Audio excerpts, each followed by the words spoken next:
Magandang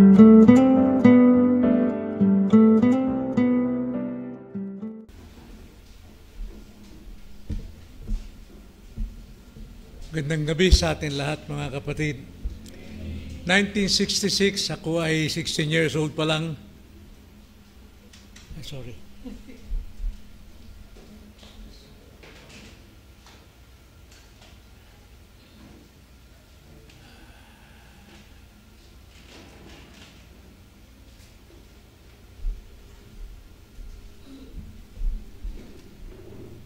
(1966), maalala ko, ako'y karelyebo ng tatay ko na maggwardya sa compound ng aming tiya sa Intramuros. Isang malaking compound na puno ng mga heavy equipments. At naalala ko noon na sa tuwing pupunta ko, natutuwa ako na dumaan sa karinderya ni Aling Pining. Itong karinderya niya, napakasarap ng pagkain, talagang sabik na sabik kong pumunta roon para kumain bago pumunta roon sa aking pwesto. At sa tuwing pupunta ka roon, nakikita ko yung mga tao, tuwang-tuwa sila, at maraming dumarating, nagiging suki nila. At kami, mga customer, nagkakatuwaan, nagkakilanlan. Kami nagkukwentuhan, nagkakasayahan. Ngunit isang araw, makalipas siguro marahil mga isang taon, nakita ko na unti-unting nawawala ang mga customer. Dahil ang pagkain ni Aling Pining wala ng lasa. Hindi na siya masarap, hindi na siya kinauuhawan o kinasasabikan ng mga customer. At nawala na rin ang aming pagtitipon, masayang pagkakilanlan.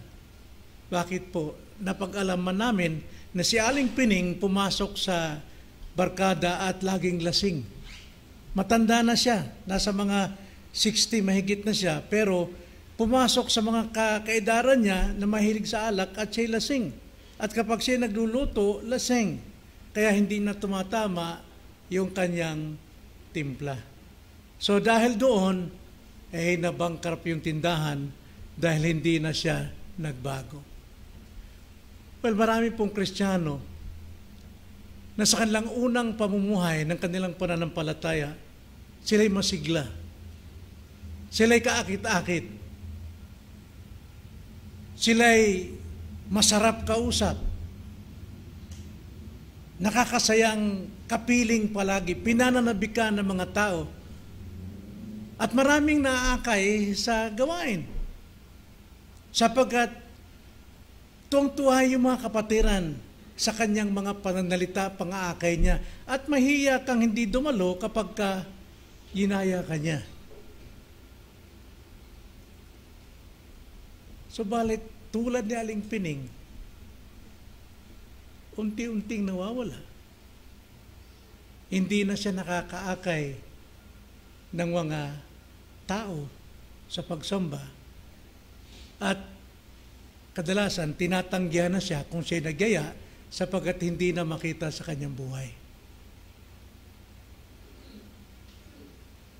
Na paano natin panatilihin ang ganong patotoo? Bilang Kristiyano, maaari nating panumbalikin yung ating first love, yung ating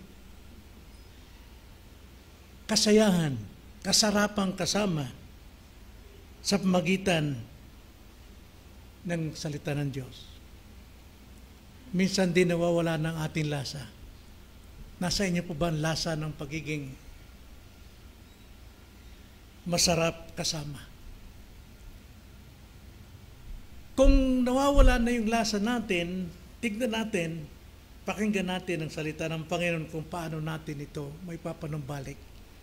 Basahin natin ang Matthew chapter 5, verse 13. Matthew chapter 5, verse 13, ganito ang sabi. Kayo ang asin ng lupa. Ngunit kung ang asin ay tumabang, paano maipanumbalik o may babalik ang alat nito? Wala na itong kabuluhan, maliban sa itapon sa labas at tapakan ng mga tao. Pinamagatan ko itong ang nakakauhaw na Kristiyano. Nawa, maging kauhaw-uhaw tayo ng mga Kristiyano. Tayo manalangin. Panginoon, minsan, maalala namin ang aming mga unang karanasan, andun sa amin ang kapanabikan, kasiglahan, kasayahan. At marami kaming nababahaginan ng mga salita ninyo at sila'y nauuhaw na kami pakinggan at sila'y sumasama sa amin, sa aming pananambahan. Ngunit, dumarating po ang kalamigan, nawawala po ang lasa, nawawala ang aming sigla. Panambalikin niyo po kami, Panginoon, upang sa ganon, may sa katuparan namin ang iyong pong kautusan na kami po ay maging isang asin sa lupang ito upang mapanumbalik ang kasiglahan ng mga tao. Lahat ng ito'y samadalangin namin sa pangalan ng Panginoong Hesus. Amen. Nalam natin ang context bago ipahayag ng Panginoon kung sino tayo bilang asin. Siya ay nagturo, nagsermon sa bundok at kanyang tinuruan ng kanyang mga alagad na ipakilala sa kanila na sila ay may katangatanging katangian. At ito ang sermon ng Beatitude. Na ang mga Kristiyano sila'y mapapalad sapagkat sila'y mayroong katangian na kaiba sa sanlibutan. At nais ng Panginoon na lahat ng katangiang ito, mababasa natin chapter 5 ng Matthew, na kanilang may pamuhay upang ang kanyang mga hindi naabot na mga tao sa kanyang panlupang ministeryo ay maabot ng kanyang mga alagad. Sapagkat sinabi nga sa Matthew chapter 10 verse 24 to 25, ang sabi ng Panginoon doon, ang isang estudyante ay hindi humihigit sa kanyang guro. Ang estudyante ay maaring pumantay sa kanyang guro. So maaari tayong pumantay. At ang sabi pa sa John 14 verse 12, lahat ng aking ginagawa ay gagawin nyo rin at higit pa ang inyong magagawa. Totoo naman talaga. Noong ang Panginoon ay umakyat na sa langit at naiwan ang mga alagad, itong mga alagad nito talagang sila ay lumaganap. Ang kanilang salita, ang kanilang pangangaral ay kinasasabikan ng mga tao at maraming na-convert. Sila'y naglasang asin sa buong panahong iyon. Ganon din tayo. Dapat tayong maglasang asin. Now, paano natin mapapanatili ang ating kauhawan o pagiging kauhawan ng mga tao bilang asin? Now, total, ito po ay panalangin. Ating ipanalangin ng tatlong bagay o tatlong katotohanan na dapat nating ipanalangin upang mapanatili ang ating lasang asin. Idulog natin ito sa Panginoon ngayong gabi. Nauna, bilang asin, ipanalangin natin ang ating pagkakilanlan. Ano bang identity natin bilang Kristiyano? Matthew 5:13, ganito ang sabi, kayo ang asin. Sinabi mismo ng Panginoon, kayo ang asin. Hindi sinabing kayo ay tulad ng asin, kundi ang ating identity, ang ating pagkakilanlan, tayo ay diniklara ng Panginoon na asin. Ito ay isang pribilehiyo at ang pribilehiyo ito ay hindi maaring maalis sa atin. Tayo ay asin. Ibig sabihin po niyan, tayo ay puno ng biyaya ng salita. Colossians 4:6, ganito ang sabi ni Pablo sa mga Kristiyano, ang inyong pananalita naway laging may biyaya, na may timplang asin, upang inyong malaman kung paano ninyo dapat sagutin ang bawat isa. Taglay natin ang lasa ng ating pananalita, puno ng asin, puno ng biyaya, at ito ay ang salita ng Panginoon. Marami tayong maaakay sa ating pagpatutuo, sa ating pangungusap, sa ating pagpapaliwanag ng salita. Ito yung papel natin as Christian sa mundong ito. Ito ay isang tawag. It's a calling na tayo ay maging asin. Tayo ay dapat maglasa, nakakauhaw ang ating pananalita pagdating sa salita ng Panginoon. Mahalaga sa ating pang-araw-araw na buhay na tayo maging asin kung paanong sa panahon ni Kristo. Napakahalaga nito ang katotohanan. Ang sweldo ng mga sundalo ng mga Romano noon ay sa pamamagitan ng asin, supot-supot na asin imbis na pera. Sapagkat ang asin sa time na yun napakalaga. Ito yung pinaka-refrigerator sa mga karne o isda. Ito yung nagpapanatili ng kasariwaan ng karne, nagpapasigla ng buhay, nagbibigay lasa sa lahat ng pagkain, naglilinis sa mga karumihan. Sa pamamagitan ng asin, marami pong nakikinabang. Kaya mas mahalaga ang asin kaysa salapi nung panahong yun. At ito ang ating impluensya. Nasa atin ang timpla ng salita ng Panginoon. Taglay natin ang salita ng Diyos na dapat nating i-share. Ito ay biyaya sa lahat ng makikinig. Ito'y nagpapapigil ng kabulukan, ng kasalanan ng tao, ng kasamaan ng tao sa pamamagitan ng mabiyayang salita. Ito'y nagpapalinis ng moral ng mundo. Ipahayag ng ating katuwiran sa pamamagitan ng ating salita, sa pamamagitan ng asin na may timpla ang ating pananalita, ang tao ay napapabanal.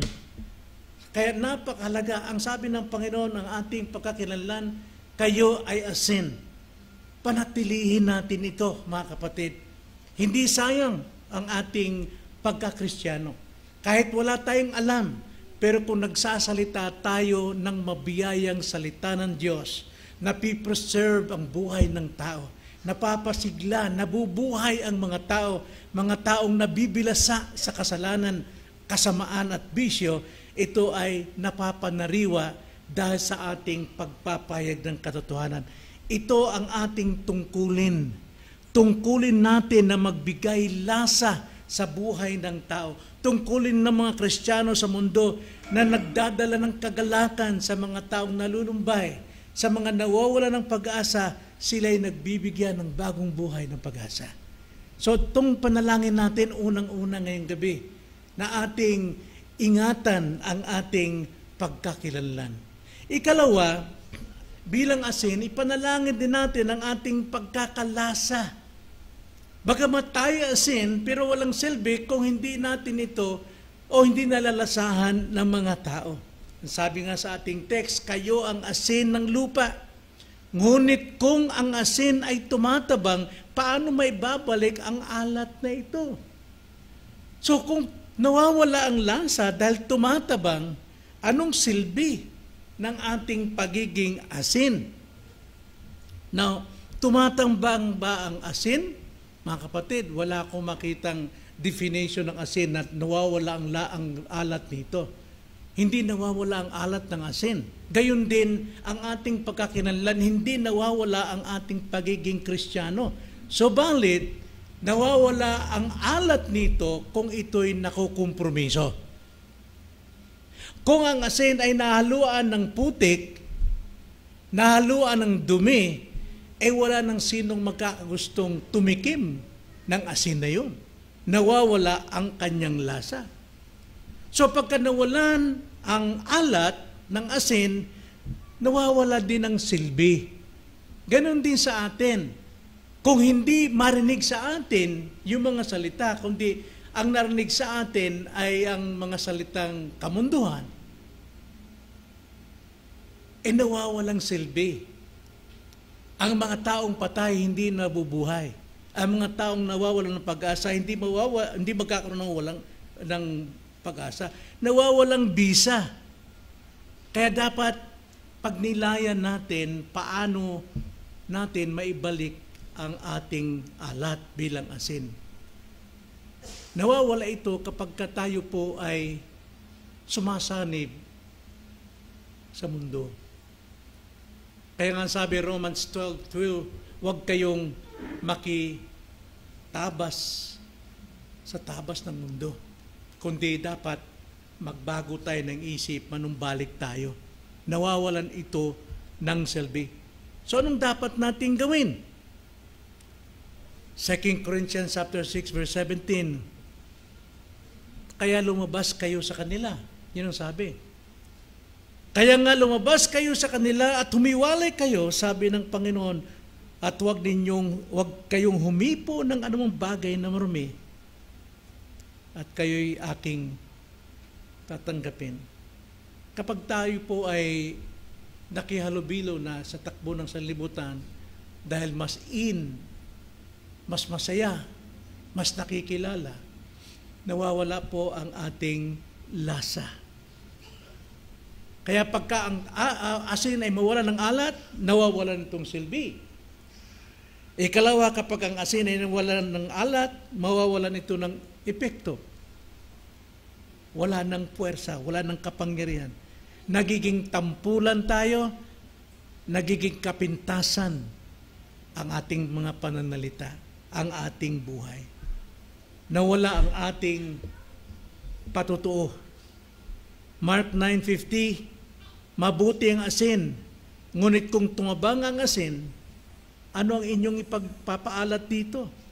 Magkakaroon kayo ng asin, magkaroon kayo ng asin sa inyong mga sarili at kayo'y magkaroon ng kapayapaan sa isa't isa. So hindi magandang patutuo kung mawala ang lasang asin. So paano natin patingkarin ang alat natin? Mamuhay tayo sa panampalataya. Meaning to say, mamuhay tayo bilang Kristiyano, bilang niligtas, bilang binago, bilang bagong nilikha, bilang mga anak ng Diyos. Mamuhay tayo sa pananampalataya. Mamuhay tayo ayon sa layunin ng Diyos.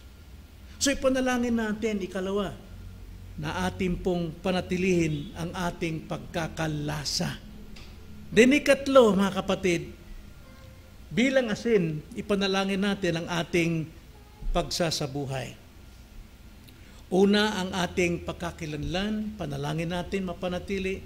Ikalawa, ang ating pagkakalasa na hindi mahaluan ng anumang kamunduhan. At ikatlo, panalangin natin ang ating pagsasabuhay. Pag sinabing pagsasabuhay, ang sabi po sa ating teksto, kayo ang asin ng lupa, ngunit ko ang asin ay tumabang. Paano may babalik ang alat na ito? Wala na itong kabuluhan, maliban sa itapon sa labas at tapakan ng mga tao. Ano pong pinahiwatig? Kailangan tayong magsabuhay palagi. Panatilihin natin ang ating alat. Panatilihin natin.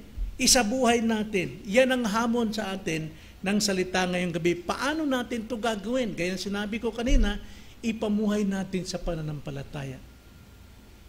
At paano natin pamuhay pananampalataya? Ano yung ating basihan? Galatians 2:20. Kasama tayong napako kay Kristo at hindi na tayo ang namamayari sa ating sarili kundi si Kristo. Kaya nga, ipamuhay natin ang buhay na ito kay Kristo na siyang tumubo sa atin at nanirahan sa atin. Ipamuhay natin sa pananampalataya. Live by faith